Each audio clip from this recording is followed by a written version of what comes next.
The woman known to history as Catherine de' Medici was born on the 13th of April 1519 in the city of Florence, in Renaissance Italy. Her mother was Madeleine de la Tour d'Auvergne, Countess of Boulogne, who came from an aristocratic background and was descended from an ancient and influential French family with links to the French ruling elite. Her father was Lorenzo de' Medici, ruler of Florence from 1516 to 1519 and Duke of Urbino. Unlike his wife, Lorenzo did not come from an aristocratic family, but the Medici family had risen to prominence in the 1430s after making a fortune in banking and acquiring power by financing several European royal families. The Medicis promoted the cultural renaissance in Florence and went on to rule the city for over 300 years, from 1434 to 1737. Many Medicis, including Catherine, made impressive marriages, and several Medicis were elected as Pope. Catherine's parents had been married for a year before her birth. Their union had been planned as part of an alliance between King Francis I of France and Lorenzo's uncle, Pope Leo X, against their mutual rival Holy Roman Emperor Maximilian I. As a result of her father's heritage, Catherine was perceived as a noblewoman, but not as a member of the upper echelons of the Italian aristocracy. However, her family did wield huge power, wealth, and influence, which would be important in securing Catherine an advantageous match when she reached marrying age. Catherine was an only child and was orphaned not long after her birth. Her mother died of either puerperal fever, caused by an infection picked up during childbirth, or the plague, only a few days after Catherine's birth, on the 28th of April 1519. Her father died 21 days after his daughter's birth, possibly from syphilis, on the 4th of May 1519 at the Villa Medici at Careggi in Florence. He was buried in the Medici chapel of Florence's Church of San Lorenzo, which was adorned, in true Medici style, with Michelangelo's sculpture Penseroso, which represented the Duke. Lorenzo's tomb has often been confused with that of his illustrious grandfather, Lorenzo the Magnificent, which also had a Michelangelo sculpture. Catherine spent her childhood passing between various prominent relations, including her paternal grandmother Alfonsina Orsini and, after she died in 1520, her aunt Clarice de' Medici, where she was raised along with her cousins. She was raised as a Roman Catholic and received an education befitting a noblewoman from nuns in Florence and Rome. In line with the expectation that Catherine would make an advantageous marriage, possibly to a foreign prince, she would have been taught to speak fluently in Italian, French, and Latin at the very least. Grand plans for Catherine's upbringing had been made by more than just her grandmother and aunt. King Francis I of France had wanted Catherine to be raised at the French court, no doubt in order to see her married to a French aristocrat or even one of his own sons.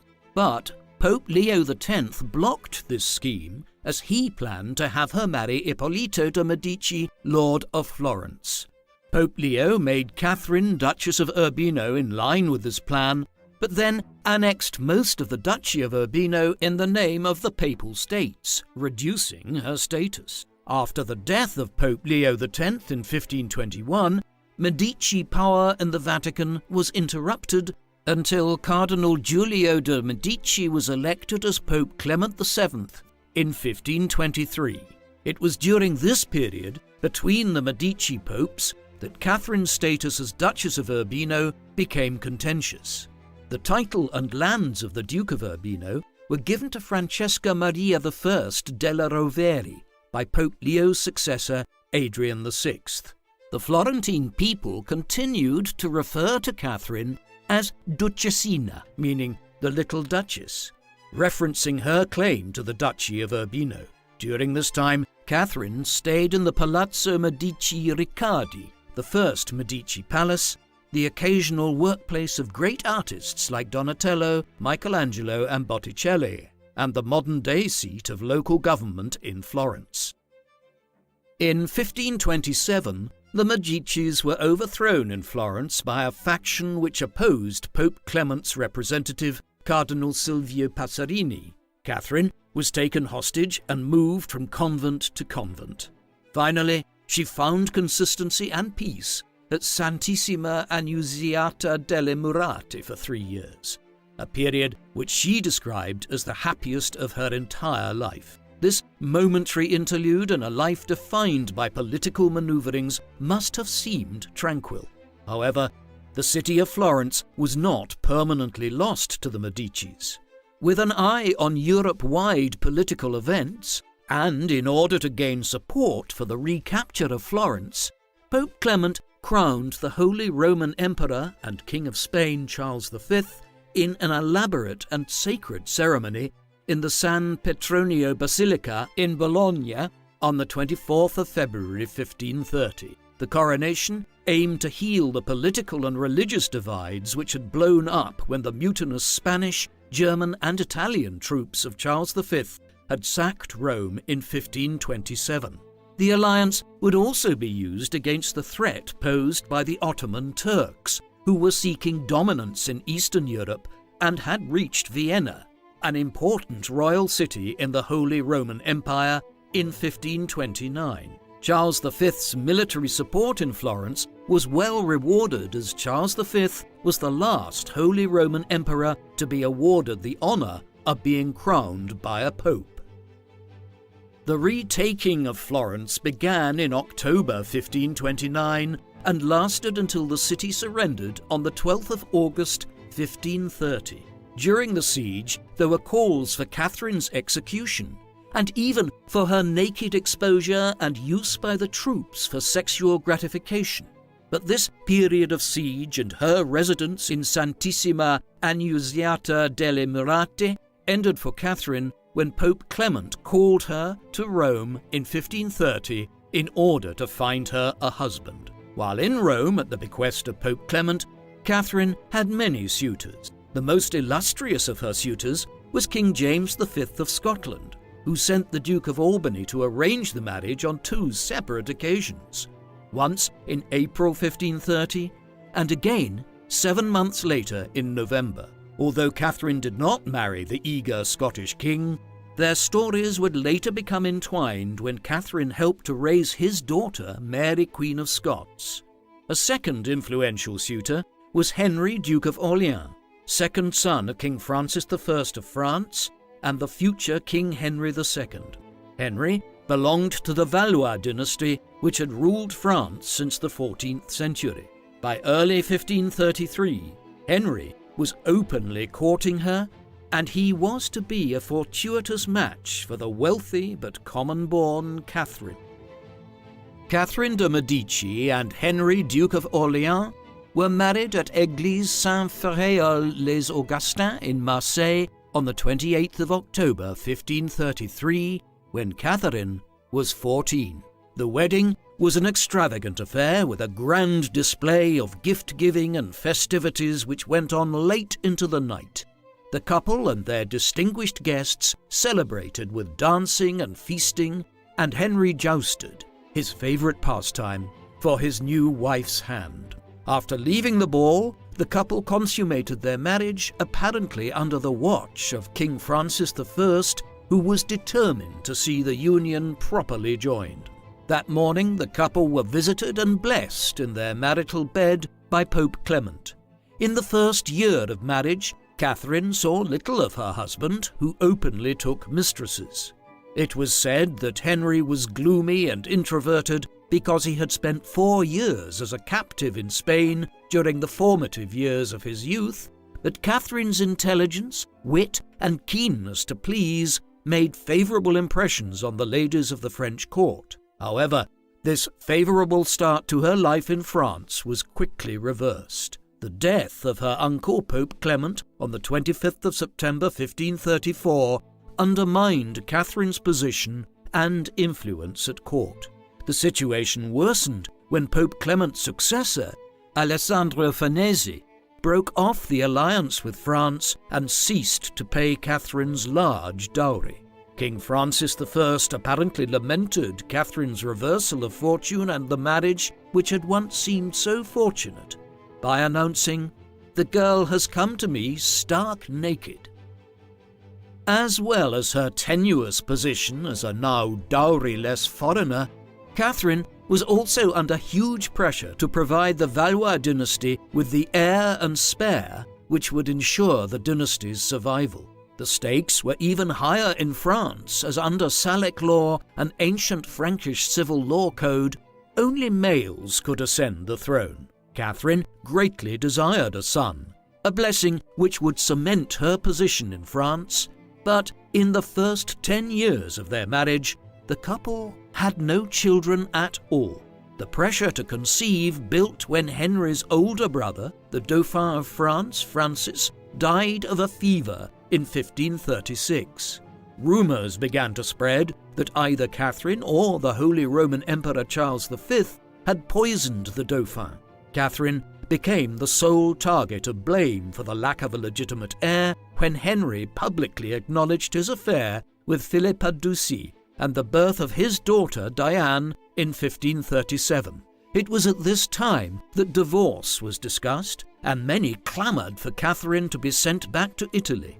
In a period when witch hunting was reaching its peak, rumours that Catherine practised witchcraft began to circulate, feeding into the image of her as the Black Queen, which has persisted to today. As a woman's role was viewed in terms of her ability to create and sustain life, infertile women were seen as unnatural and as witches with the opposite power, that of destroying health, life, and fertility.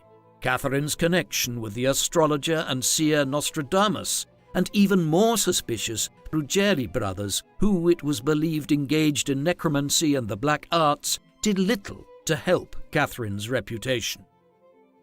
After trying every natural and superstitious remedy for inducing pregnancy, including drinking mule's urine, Catherine finally gave birth to her first child and son, Francis, on the 19th of January 1544.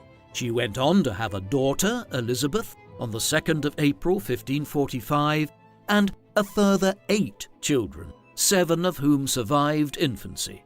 She succeeded in providing the dynasty with 5 boys who could inherit the throne: the future Francis II, Louis, the future Charles IX, the future Henry III, and Francis, Duke of Anjou. The future of the Valois dynasty was now secure, but Catherine's pregnancies did nothing to improve her marriage. Her husband was devoted to his favourite mistress, Diane de Poitiers, who was 19 years his senior. Catherine's influence was rooted solely in her motherhood, as her husband ignored her, and she would later become very skilled at presenting herself as the devoted mother of future kings and of France itself. The death of King Francis I on the 31st of March 1547 made Catherine Queen Consort of France. She was crowned in the Basilica of Saint-Denis, the resting place of many French kings, and a former medieval abbey church in northern Paris, on the 10th of June 1549. But she was to enjoy no political influence as Queen Consort, besides wielding the nominal power of regent during her husband's travels abroad. The days of Catherine's power and influence were all still ahead of her. Instead of utilizing the wisdom and skill of his wife, Henry promoted the influence of his mistress, Diane de Poitiers, giving her the chateau of Chenonceau. It was even reported by the imperial ambassador that Henry would sit on Diane's lap, discuss politics with her, and stroke her breasts when in company. Diane did not see Catherine as a threat, having already essentially usurped her position and privileges as the wife of the king. Diane actually encouraged Henry to spend time with Catherine and to sire more legitimate children with her. In 1556, Catherine almost died in childbirth. The royal surgeons only saved her life in a terrible exchange for the life of one of her twin girls, Joan, who died in the womb, while Victoria survived, but only for 7 more weeks. As the king's physician advised Henry against having any more children with Catherine, he stopped visiting her and instead spent all of his time with his long-term mistress Diane. Catherine would have no more children. Along with her own children, Catherine played a role in raising Mary, Queen of Scots, daughter of her once suitor James V of Scotland. Mary's mother, Mary of Guise, was the sister of Henry's boyhood friend Francis, Duke of Guise, and had married King James V of Scotland in 1538. Mary of Guise ruled Scotland as regent for her daughter Mary, who had taken the throne when she was less than 1 week old. Mary, Queen of Scots, lived at the French court from the age of 5 and was promised in marriage to Catherine's eldest son, the Dauphin Francis. Francis and Mary were married on the 24th of April 1558, when Francis was 15 years old and Mary was 17 years old. They would be married for only 2 years due to the premature death of Francis. In 1559, Catherine's eldest daughter, Elizabeth, became the second among her children to marry. The marriage, like Catherine's own, was part of a political alliance. After the death of Catherine's father, Lorenzo de' Medici, in 1492, the balance of power and economic growth of Catherine's home country, Italy, collapsed.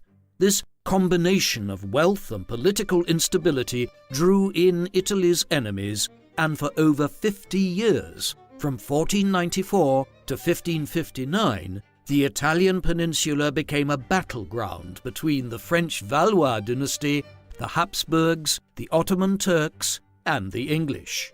These long Italian wars, sometimes called the Habsburg-Valois Wars, were brought to an end on the 3rd to the 4th of April 1559, when Henry II signed the Peace of Cateau Cambrésis with Philip II of Spain and Elizabeth I of England. The treaty was sealed with the marriage of the 13-year-old Elizabeth to King Philip II of Spain, a fellow Catholic. The union was celebrated in Paris on the 22nd of June 1559, with 5 days of jousting, festivities, balls and masks, a form of courtly entertainment from Italy in which participants dance and exchange gifts with their host while in disguise. Despite the lavishness of the entertainments, the marriage was only a proxy wedding, as the couple themselves were not present. Henry took part in the celebratory jousting, boldly wearing his mistress Diane's black and white colours. He was victorious against his friend the Duke of Guise and the Duke of Nemours, but was knocked off his saddle by Gabriel de Lorge, the Earl of Montgomery, in an honourable joust. Insisting on riding out again against Montgomery, Henry's face was shattered by Montgomery's lance. Reeling from the clash, with blood pouring down his face and large splinters buried deep in his eye and head, Henry was carried away. Catherine, Diane, and Francis the Dauphin are said to have all fainted at the terrible sight. After the splinters were removed from his eye and brain at the Château de Tonnelle, the king lay in a shifting state. Catherine stayed with him, but Diane stayed away for fear of being expelled by the Queen. Over the next 10 days, Henry sat up to dictate letters and listened to music, but began to lose his sight, speech, and reason, finally dying on the 10th of July, 1559, at the age of 40.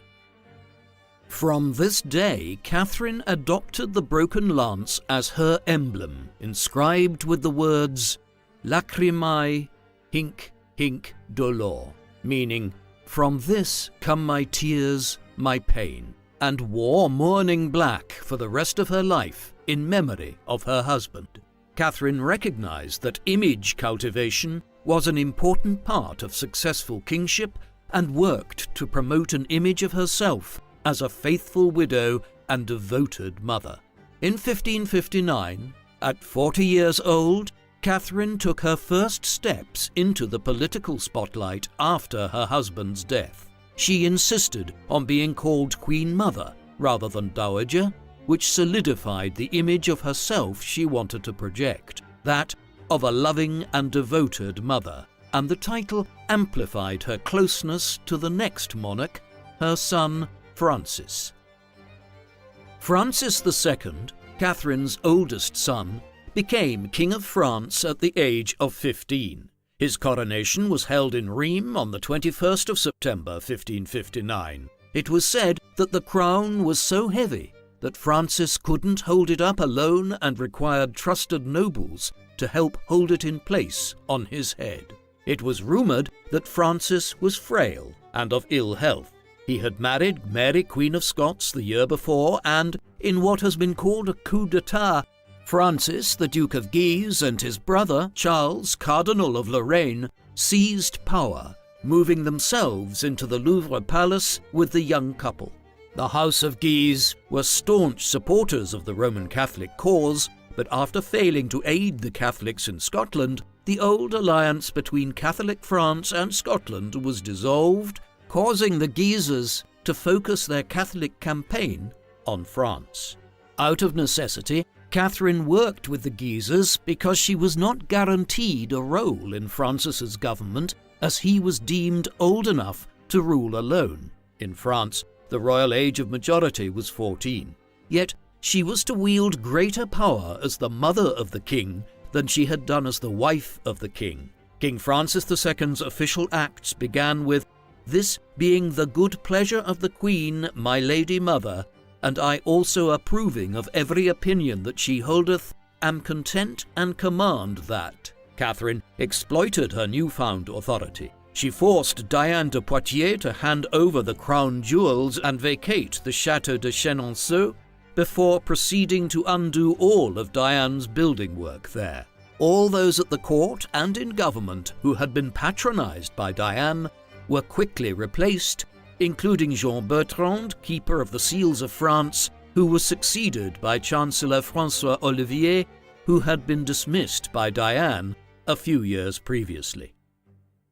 As the Guise brothers and the new French government set to policy-making, the issue of the religious conflict was becoming desperate.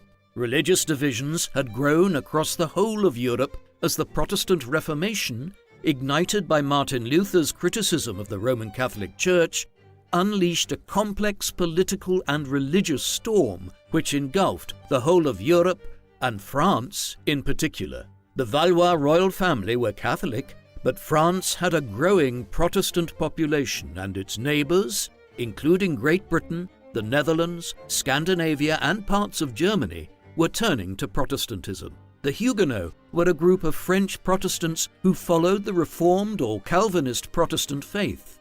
They made up almost 10% of the French population and practiced their religion publicly.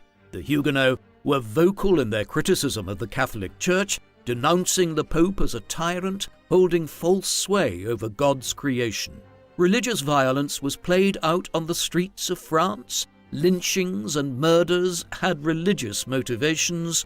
Churches were sacked, sacred texts were destroyed, and the bodies of saints were dug up and burned. Clearly, the government had to do something, but the policies of the Guise brothers did not at all fit with Catherine's preferred course of action. The Guise brothers began persecuting Protestants, but Catherine adopted a more moderate stance and spoke out against the persecutions.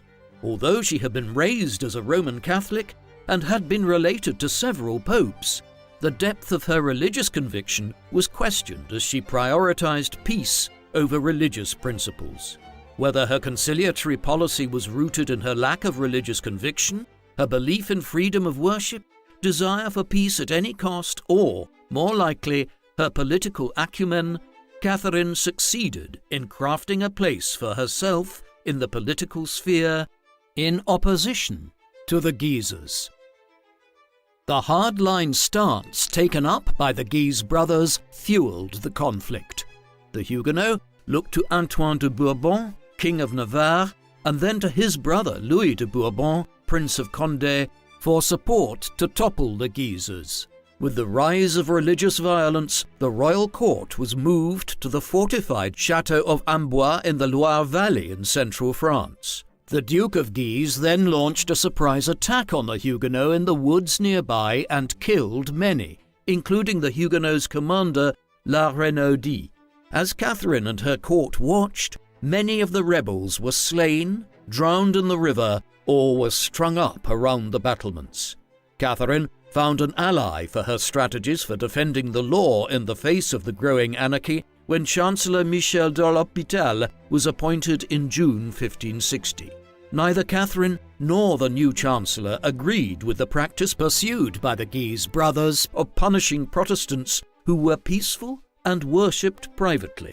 Catherine and Chancellor de l'Hôpital put their policy of conciliation to an assembly of the Privy Council at Fontainebleau on the 20th of August 1560. Historians have seen this stroke of effective diplomacy as an early example of Catherine's talent for statesmanship as she set her policy for peace in opposition to the Guise brothers. Meanwhile, the Prince of Condé's army began attacking towns in the south of France in the autumn of 1560. Catherine ordered the Prince of Condé to the royal court, and when he arrived, had him imprisoned, tried for offences against the crown, and sentenced to death. His life was saved by the timely death of the king, the result of an ear infection or abscess in his brain. Showing her astuteness, Catherine recognized that her son's death was imminent and made a pact with Antoine de Bourbon, a Huguenot leader, to the benefit of her second son, Charles. Antoine de Bourbon agreed to renounce his right to the regency of the future king, Charles IX, in return for the release of his brother. So, when Francis II died on the 5th of December 1560, Catherine was appointed governor of France by the Privy Council. For the first time, she was to have sweeping powers. After her rise into the government, Catherine wrote a letter to her daughter Elizabeth expressing her views about power. "My principal aim is to have the honour of God before my eyes in all things and to preserve my authority, not for myself, but for the conservation of this kingdom and for the good of all your brothers." The coronation of Charles IX saw Catherine's influence solidified. The 9-year-old Charles IX is said to have cried through his coronation. Catherine kept him close during the start of his reign, reportedly sleeping in his chamber and certainly presiding over his council, policy-making, state business and patronage. Charles was not just vulnerable due to his youth. Like his older brother, he was not a healthy child. The Venetian ambassador reported that Charles was an admirable child, though he is not robust. He favours physical exercises that is too violent for his health, for he suffers from shortness of breath. The frailty of the boy on the throne was compounded by the volatile situation in France at the time. Catherine seized the reins of power for her frail son, but she never controlled the whole country as France was engulfed in a civil war. Large swathes of the country were ruled by noblemen and religious divides impeded political power. Catherine summoned the church leaders from both sides of the religious divide to solve their doctrinal differences. Leaders of the Catholic and Protestant churches in France met, on Catherine's instructions, to find a compromise between their religious convictions. Despite Catherine's optimism, the Colloquy of Poissy, as this meeting was called, failed, and on the 13th of October 1561, the meeting dissolved itself without her permission. Politics had blinded Catherine to reality. She had failed to understand the religious divides which were impeding the functioning of political power. She believed that getting the religious leaders to agree would resolve everything, and completely underestimated the strength of religious convictions.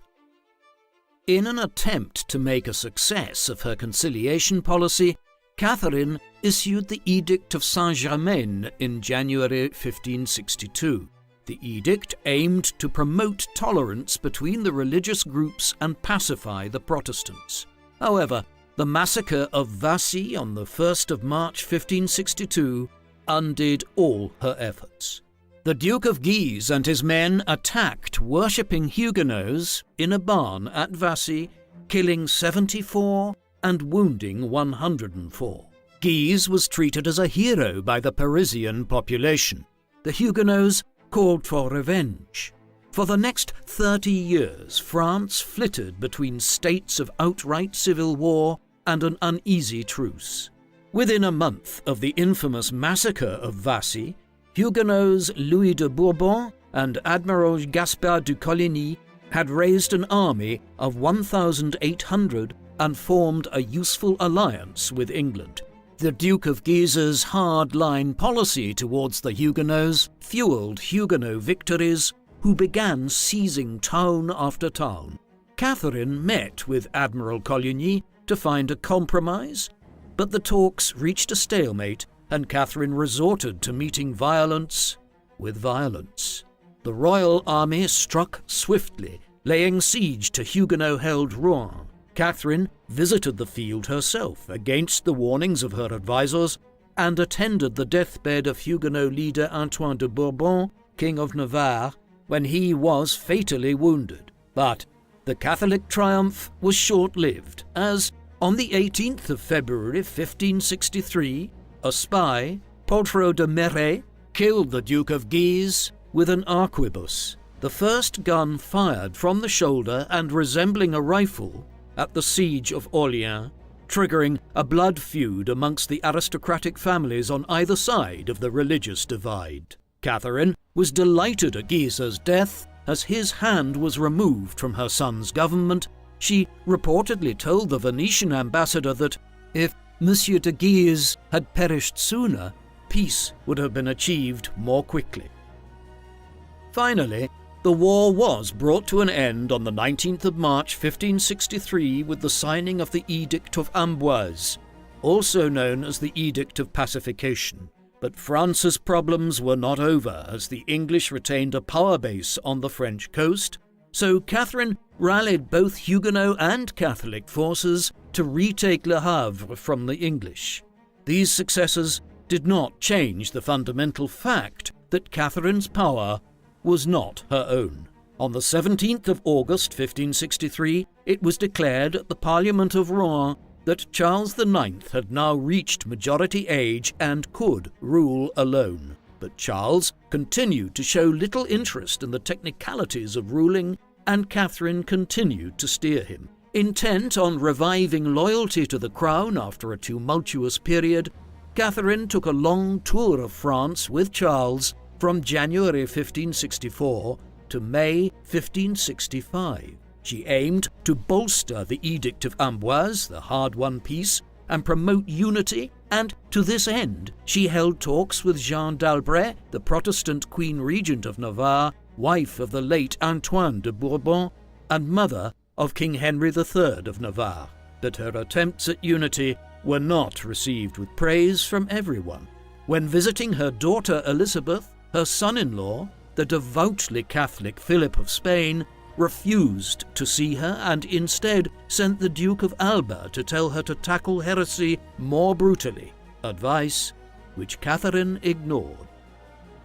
Catherine's conciliatory policies were failing to bring the religious conflict to an end. On the 27th of September 1567, the Huguenots attempted to ambush the king, an event known as the Surprise of Meaux, and the civil war continued. The French court fled to Paris to escape the encroaching violence. Bloodshed and civil unrest continued well after another peace settlement was agreed, the Peace of Longjumeau on the 22nd to 23rd of March 1568. The Surprise of Meaux marked a turning point in Catherine's policy towards the Huguenots. She finally abandoned her policy of compromise for one of repression once the Huguenots had targeted the king. In June 1568, she told the Venetian ambassador that the Huguenots were traitors and praised the Duke of Alba's reign of terror in the Netherlands, where Calvinists and rebels were executed in their thousands.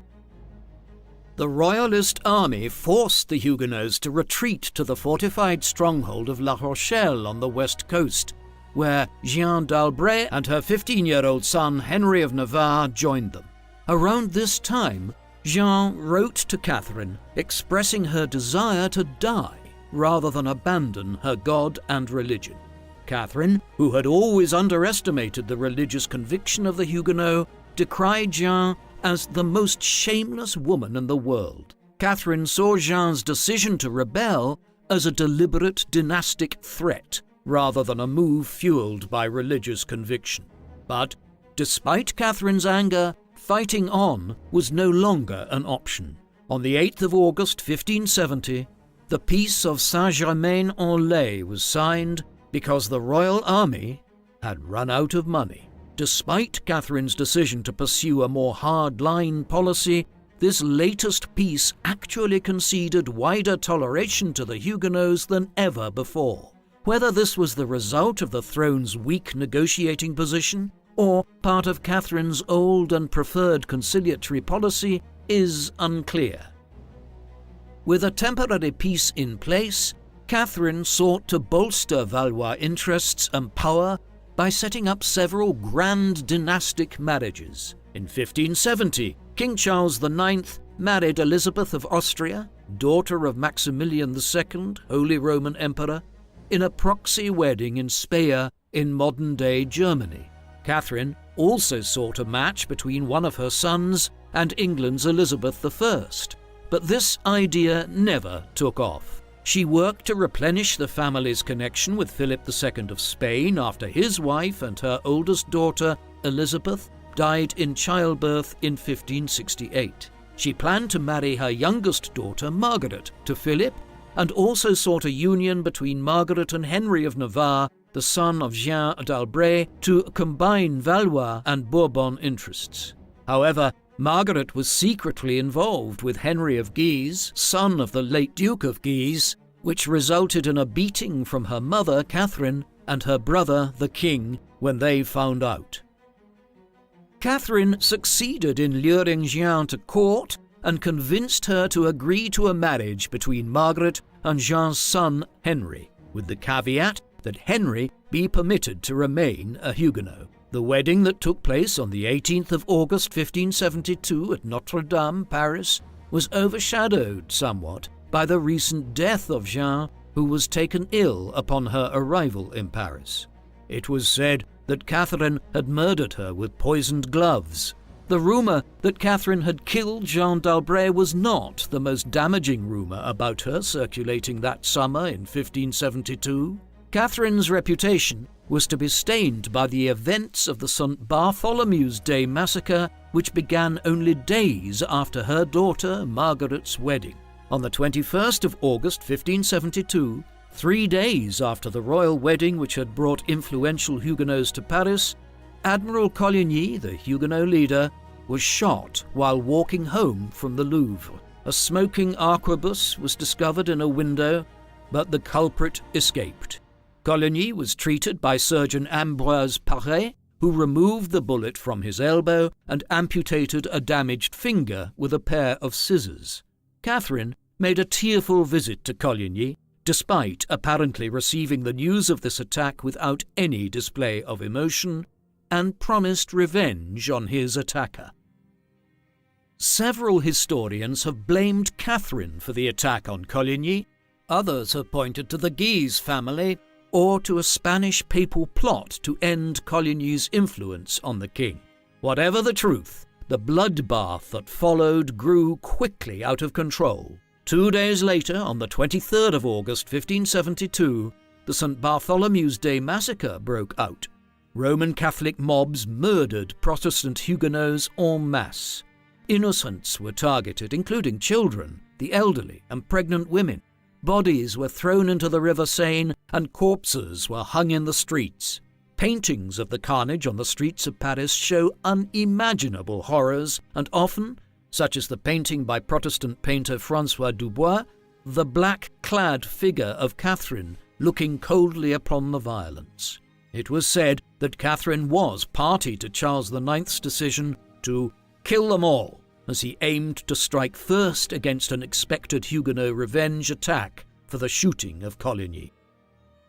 The slaughter lasted for a week and spread outwards from Paris across much of France, where it lasted into the autumn, becoming a season of slaughter, as historian Jules Michelet put it. In total, approximately 3,000 Protestants were killed in Paris and a further 70,000 across the whole of France. After the bloodshed finally abated in Paris, Catherine's reputation was in tatters, but she was not downcast. Her son-in-law, Henry of Navarre, knelt at an altar as a Roman Catholic on the 29th of September, having converted to avoid death, and, as the ambassadors reported, Catherine had laughed triumphantly at the sight. The legend of the wicked Italian, the Black Queen, spread from this moment. She was accused of being a disciple of Machiavelli, of using the tactics of his treatise The Prince to remove all of her enemies in one deadly blow. It was a well-targeted criticism, given that Machiavelli had dedicated The Prince to Catherine's father, Lorenzo. The Huguenots responded to the massacre with propaganda, a tactic made doubly effective by their mastery of the relatively new art of printing with a printing press. Within weeks, propaganda papers were produced and distributed en masse, and Catherine was their natural target. In 1575, a particularly influential manuscript by an anonymous author titled Discours merveilleux de la vie, action et déportement de Catherine de Medici blamed Catherine for the massacre and denounced her as the epitome of female evil. The manuscript became a bestseller and triggered an avalanche of propaganda and accusations against Catherine. Her reputation as a devoted Queen Mother was permanently blackened, and old prejudices against her as a duplicitous Florentine and power-hungry Medici resurfaced. The black clothes she wore as an ongoing sign of her loyalty to her late husband were turned into the costume of an angel of death. The document had achieved its aim of preventing Catherine from consolidating her power after the death of her second son, Charles IX. Some even called for her to be put on trial for the murder of the Huguenots. The debate over the level of responsibility Catherine held for the horrific events of St. Bartholomew's Day is still ongoing. Some historians have argued that Catherine perhaps ordered the assassination of several Protestant leaders while they were together in Paris for the wedding, but that the scale and unpredictability of the actions of the mob could not have been ordered or controlled by anyone. Yet Catherine had almost always opted for a conciliatory path. She wanted unity and peace for the sake of political stability and the longevity of the Valois dynasty. She had organized the wedding between her own daughter and Henry of Navarre and had invited prominent Huguenots to the celebrations in Paris. It seems unlikely that she would then set out to ruin this opportunity for unity, which she herself had created by calling forth a violent mob to massacre the Huguenots. And she continued to act in line with her policy of conciliation well after the massacre and its aftermath. But the Protestants, and anyone who had become tired of Catherine's moderate policies, remained convinced that she was to blame for the massacre.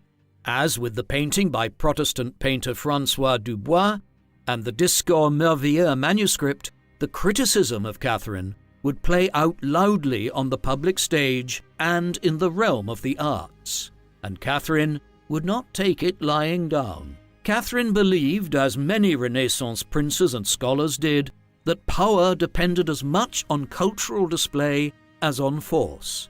She had inherited the Medici family's taste for fine art, and became a patroness of the arts, bolstering French culture as much as her family had in Florence. In an age of declining loyalty to the monarchy, she used the arts to increase the prestige of the Valois dynasty, launching an artistic patronage program which lasted for 3 decades. She tapped into the rising popularity of portraiture by inviting resident portrait artists to the French court and commissioning thousands of portraits of her family. Although she spent enormous sums of money on the arts, there was little permanent legacy of her work. The festivals and entertainments she arranged and the school of artists she patronized did not live on after she was gone. Only her love for architecture left a lasting mark, including several restored royal palaces, 2 new palaces she had built in Paris, the Tuileries and the Hôtel de la Reine, as well as the Italian Renaissance-style tomb in which she and her husband would lay. 2 years after the events of the St. Bartholomew's Day massacre, another dynastic crisis threatened to unseat Catherine and the Valois line. King Charles IX died at the age of 23 of tuberculosis, apparently calling out Catherine's name with his last dying breath. Leaving no heir, Charles was succeeded by his brother Henry, Duke of Anjou.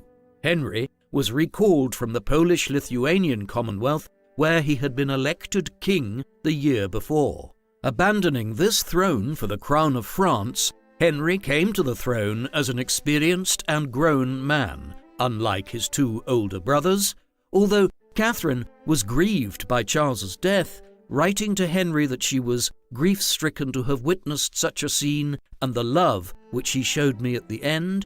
It was said that Henry was her favourite son. She added in her letter to him that her only consolation is to see you here soon, as your kingdom requires, and in good health, for if I were to lose you, I would have myself buried alive with you. Despite the advantages of experience, maturity, and health, Henry proved to be as equally fitful as his brothers when it came to displaying interest in the tasks of government. Henry's disinterest in ruling was perhaps rooted in his religious devotion. He showed much more interest in displays of piety, pilgrimage, and flagellation than in the politics of ruling.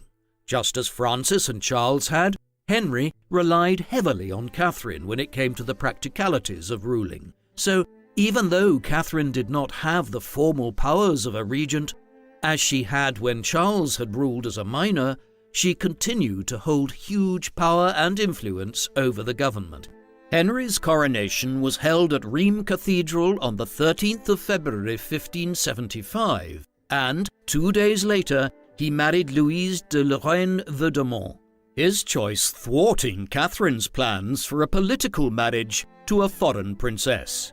This marriage was a childless one, which had deep consequences for Catherine's family. Henry III's heir was his younger brother, Francis, Duke of Alençon. But instead of fulfilling his duties as Dauphin, Francis exploited the anarchy of the civil wars to his own advantage. Despite Catherine summoning him for a 6-hour telling off about his subversive behavior in March 1578, Francis would not be stopped, and the Valois dynasty looked set to crumble. Francis allied with the Protestant princes against the crown and his brother Henry III and besieged Paris in the spring of 1576. The resulting peace of Monsieur, Francis's nickname, and Edict of Beaulieu was granted by Catherine on the 6th of May 1576 and represented a huge concession to Huguenot demands.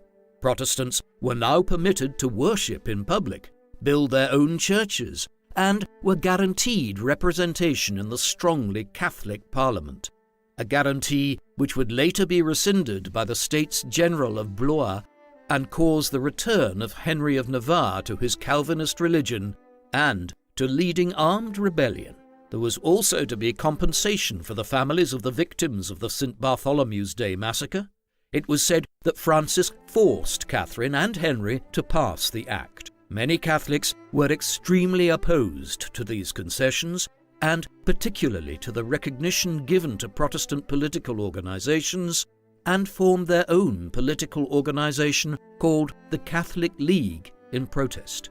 As well as deepening religious grievances, the peace treaty also failed to bring an end to Francis's dangerous behavior. Francis's army launched a disastrous intervention in the Low Countries in the middle of 1584, but in June of that year, Francis died of consumption. Despite their differences, Catherine then wrote, "I am so wretched to live long enough to see so many people die before me, although I realize that God's will must be obeyed, that He owns everything, and that He lends us only for as long as He likes the children whom He gives us." The death of her youngest son was a dynastic calamity.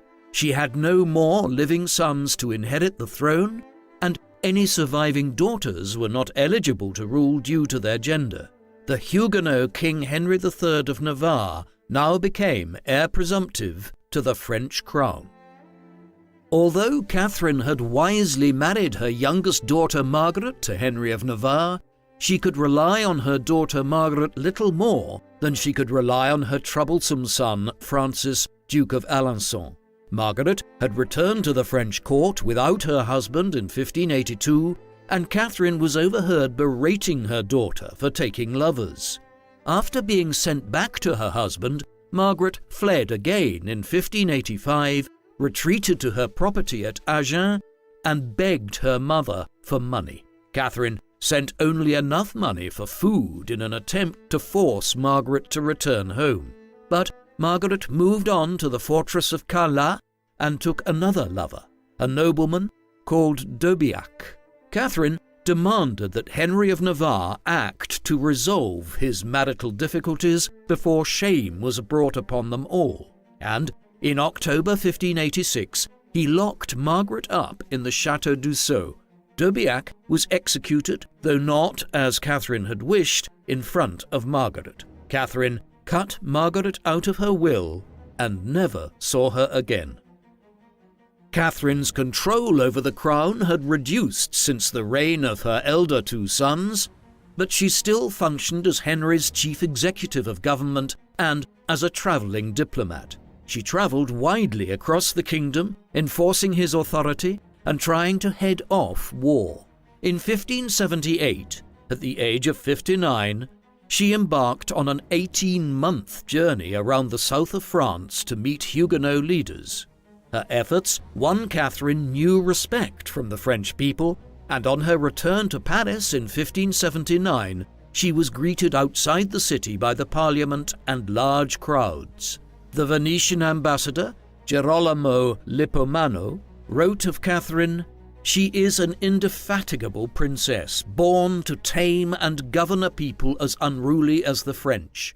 They now recognize her merits, her concern for unity, and are sorry not to have appreciated her sooner." Catherine herself, however, was under no illusions about the desperate situation facing the Valois dynasty, and on the 25th of November 1579, she wrote to the king, "You are on the eve of a general revolt. Anyone who tells you differently is a liar." As Catherine had predicted, many leading Roman Catholics were appalled by her attempts to appease the Huguenots, and in particular by the Edict of Beaulieu, which had furthered Protestant rights. Local Catholic leagues were formed with the aim of protecting the Catholic religion and Catholic privileges from rising Protestantism. After the death of Francis the Dauphin in 1584, the Duke of Guise assumed the leadership of the Catholic League in order to block the succession of Huguenot Henry of Navarre and put Henry's Catholic uncle, Cardinal Charles de Bourbon, on the throne instead. Guise recruited powerful Catholic princes, nobles and bishops, formed a union with Spain under the Treaty of Joinville, and readied for war against the heretics. By 1585, King Henry III had to face the reality of war against the Catholic League, who were stirring up the civil war once more. Catherine apparently counselled Henry on the delicate nature of the situation, but also warned him that peace is carried on a stick. She wrote to her favourite son to take care, especially about your person. There is so much treachery about that I die of fear. Trapped in a difficult situation, Henry was unable to fight both the Catholics and the Protestants at the same time, both of whom had larger and better resourced armies than his own. Henry decided to initially seek peace with the Catholics, and on the 7th of July 1585 signed the Treaty of Nemours, agreeing to meet all of the League's demands, even paying its troops. Then, driven by his religious convictions, Henry retreated into hiding to fast and pray, taking with him his personal bodyguard, a loyal force known as the 45, and leaving Catherine to find a resolution to what was quickly becoming a constitutional crisis. The Valois monarchy had lost control of the country. To make matters worse, a Europe-wide Catholic backlash against the Protestants was on the rise in 1587. The instability in France forced Henry III and Catherine to refuse assistance to England after the execution of Mary Queen of Scots on the 8th of February 1587 caused fury amongst the Catholic world, and the Spanish prepared to launch its armada against England. Recognizing the vulnerability of royal power in France, the Spanish ambassador apparently told King Philip II of Spain that the abscess was about to burst. The Catholic League honored their treaty with the Spanish and seized control of much of northern France to allow the Spanish Armada access to French ports. With his rule completely undermined by the Catholic League and widespread religious divisions, Henry then made several mistakes. Seeing that Paris was vulnerable, Henry hired Swiss troops to help him defend the city and himself. But the Parisians took it upon themselves to defend the city and built barricades in the streets on the 12th of May 1588. They refused to take orders from Henry and announced that they would take orders only from the Duke of Guise. Catherine reportedly forced her way through the barricades to Mass, the people acquiescing to her passing, and then, as chronicler L'Estoile reported, cried all through lunch. She later wrote to statesman and future Chancellor Pompon de Bellièvre, "Never have I seen myself in such trouble or with so little light by which to escape." Acting upon his mother's sage advice, Henry fled Paris just in time and signed the Act of Union on the 15th of June 1588, giving in to the League's latest demands to give himself the chance to fight again another day. Then Henry made his second mistake. On the 8th of September 1588, Henry dismissed all of his ministers without warning as the French court gathered for a meeting of the estates. Atypically, he had not conferred with Catherine about this decision, and she was kept in the dark about the events while she suffered from a lung infection. Henry's mistake, and the even greater one which followed, effectively ended Catherine's days of power and the Valois dynasty. At the meeting of the estates, Henry thanked Catherine for everything she had done, calling her Mother of the King and Mother of the State. Then, on the 23rd of December 1588, Henry invited the Duke of Guise to visit him at the Château de Blois. Again, without conferring with Catherine, Henry acted to resolve all of the problems facing him and made his third great mistake. As Guise entered the king's chamber for the proposed meeting, the 45, Henry's bodyguard, stabbed Guise to death, symbolically at the foot of the king's bed. Simultaneously, Henry's men captured 8 members of the Guise family, including the Duke of Guise's brother and the Cardinal of Guise, Louis II, who was later hacked to death in the palace dungeons. Once the murders were complete, Henry finally shared his decisions with Catherine, begged her for forgiveness, and excused his brash and violent scheme as an attempt to prevent Guise doing the same to him. Although Catherine's initial reaction to these events cannot be known, her son's actions had certainly not reflected her own cautious and shrewd diplomacy. On Christmas Day, she prayed with a friar and lamented, "O wretched man, what has he done? Pray for him. I see him rushing towards his ruin."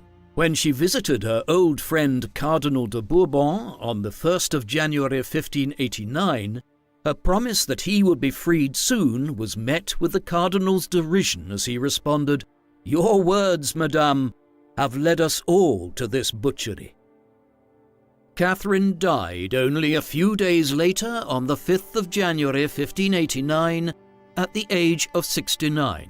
It is likely that she died from pleurisy, an inflammation on the lungs, the condition which had kept her bedbound in December and which had perhaps encouraged her son to move against the Duke of Guise without conferring with her first.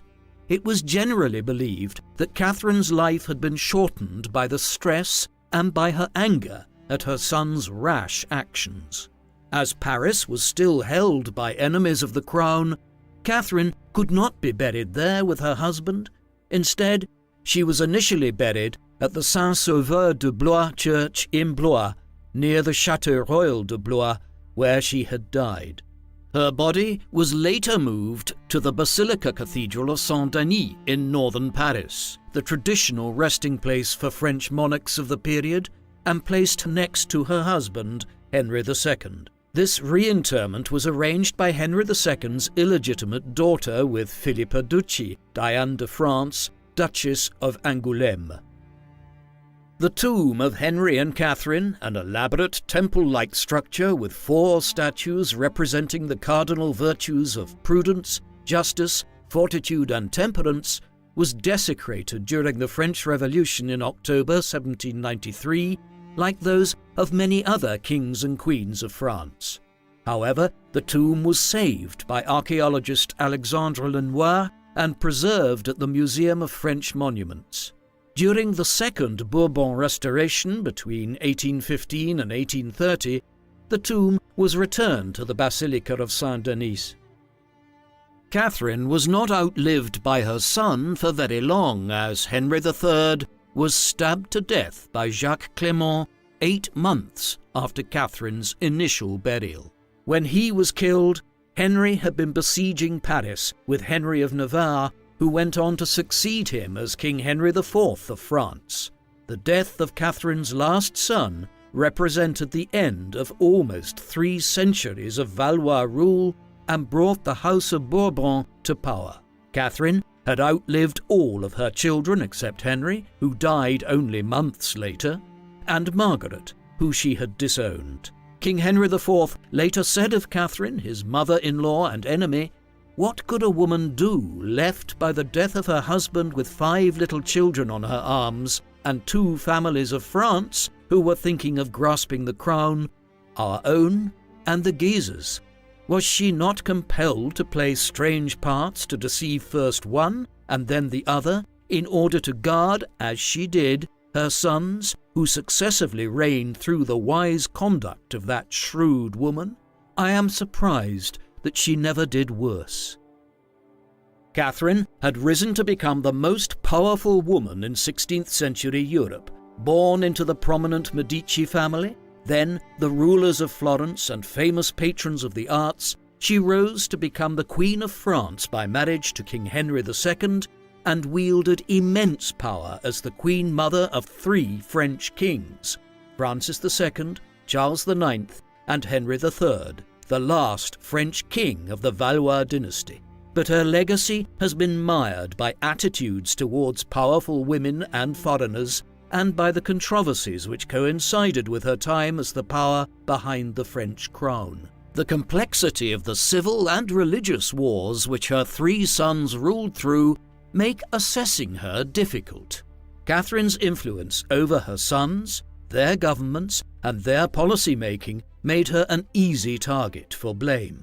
The blame she carried, whether justly or not, for the persecutions carried out under her son's rule, and especially the St. Bartholomew's Day massacre of 1572, when thousands of Huguenots were killed, tainted her memory. Catherine has been remembered as the Black Queen, as a follower of Machiavelli's cutthroat political theories rather than as a queen mother who pursued policies of conciliation, patronized the arts, and, above all, worked to save the Valois dynasty. Although Catherine's ruthlessness is not a fabrication of historians, as it comes through clearly in her letters and in the words of those who knew her, there is much more to her story. Like many female rulers before and after her, she has been flattened out by history, made into a two-dimensional character, as her moniker, the Black Queen, shows, while the complexities of her character and the situation are ignored. Her authority was hugely limited by the effects of the civil wars, and in the context of the political and religious turmoil, her policies appear to simply be desperate measures to keep the Valois monarchy on the throne, from her policy of conciliation with the Huguenots and marriage of her own daughter to the Huguenot leader, Henry of Navarre, to her patronage of the arts in an attempt to glorify the monarchy. Without Catherine, it seems unlikely that her sons would have held on to the throne in their lifetimes. What do you think of Catherine de' Medici? Was she the Black Queen that history has remembered her as? Or was she the devoted mother and politically astute woman which she hoped to be remembered as? Please let us know in the comments section. And in the meantime, thank you very much for watching.